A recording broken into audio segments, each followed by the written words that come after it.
কোরবানি ঈদে ঢাকাতে ১০ লাখ চামড়া লবণজাত করা হয়েছে। এর অর্ধেকের বেশি চলে এসেছে সাভারের বিসিক চামড়া শিল্প নগরীতে।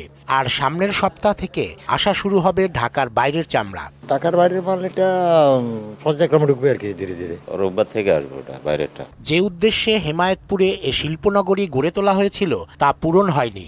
Common effluent treatment plant CETP বা আধুনিক বর্জ্য ব্যবস্থাপনা এখানে নিশ্চিত হয়নি। আন্তর্জাতিকের পরিবেশটা মানে হয় নাই। টিভির কথাই বলতেছি আর কি, এটা আসলে ভালো কাজ করতেছে না। পরিবেশ একদম দূষণ। আন্তর্জাতিক হিসাবে জিনিসটা তৈরি হয় না। এদিকে সব পণ্যের দাম বাড়লেও কেবল কমে চামড়ার দাম। ২০ বছরে ৩,০০০ থেকে দাম নেমে এসেছে ৯০০ টাকায়, কিন্তু চামড়ার জুতার দাম আবার আকাশ ছোঁয়া।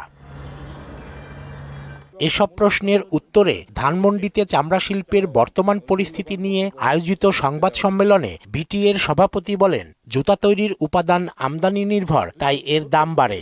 আর কমপ্লায়েন্স ও সিইটিপি নিশ্চিত না হলে চামড়ার দাম আরও কমবে। চায়না এবং ইন্ডিয়া থেকে এবং ইউরোপ থেকে এনে আমরা কিন্তু এগুলো উৎপাদন করছি, যার কারণে উৎপাদন ব্যয় বৃদ্ধি পাচ্ছে। এটার জন্য আপনার ভোক্তারা কম দামে আপনার লেদার গুডস এগুলো ক্রয় করতে পারছে না। কমপ্লায়েন্টের না হয় ওয়ালটন ফ্রিজ কিনে অনেকের মতো আপনিও হয়ে যেতে পারেন মিলেনিয়াল।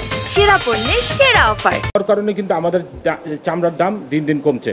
এ সময় এফবিসিসিআই এর সিনিয়র ভাইস প্রেসিডেন্ট জানান, চামড়ার কমপ্লায়েন্স নিশ্চিত করতে সরকার পুরোপুরি ব্যর্থ হয়েছে।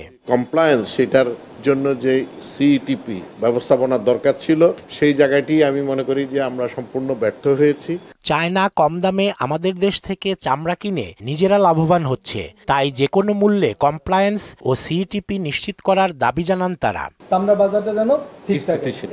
রেজা খান, মোহনা সংবাদ, ঢাকা।